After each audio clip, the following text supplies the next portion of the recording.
Nous allons voir dans cette vidéo comment utiliser les segments dans un tableau croisé dynamique. Donc vous êtes censé à ce stade maîtriser la création et mise à jour des TCD.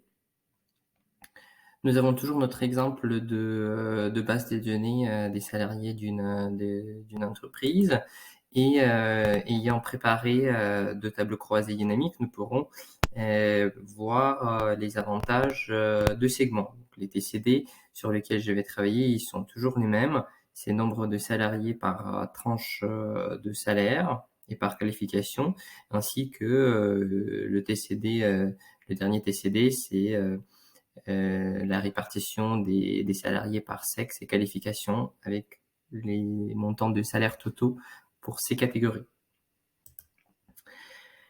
Les segments, on appelle aussi les slicers, ce sont les éléments qui ont apparu depuis la version 2010 d'Excel. Donc à partir de cette version-là, ils sont disponibles et permettent de filtrer un tableau croisé dynamique en cliquant sur les éléments visuels. Les avantages de Slicer, c'est premièrement améliorer la visibilité des éléments sélectionnés. Deuxièmement, c'est rendre disponible la multisélection des éléments. Et troisièmement, pouvoir utiliser plusieurs segments sur les données en correspondance visible. Donc une fois que nous avons construit notre tableau croisé dynamique, positionné à l'intérieur, nous allons dans Analyse du tableau croisé dynamique et sur la mention Insérer un segment. Nous avons la liste de tous les champs, toutes les intitulés des colonnes pour pouvoir sélectionner ceux qui nous paraissent nécessaires pour le pilotage de ce tableau croisé dynamique.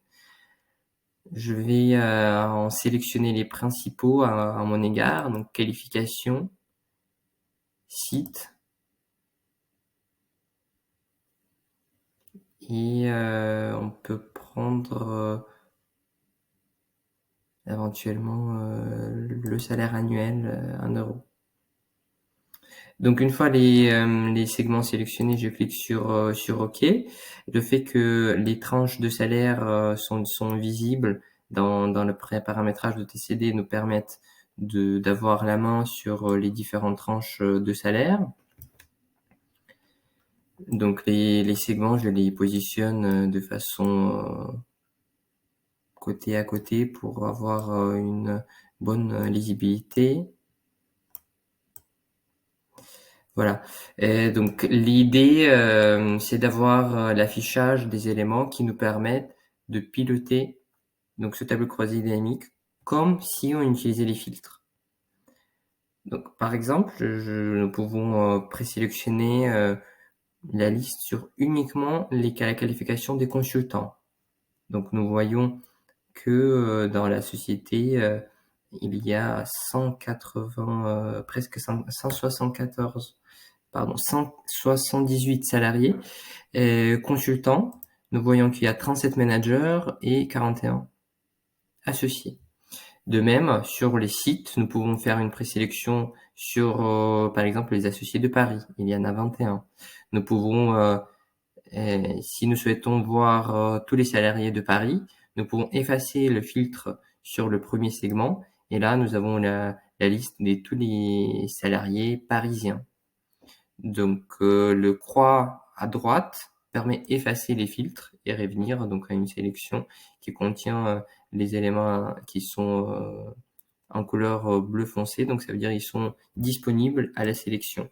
Quand c'est en blanc, ça veut dire que les éléments ils n'apparaissent pas dans la sélection de tableau croisé dynamique.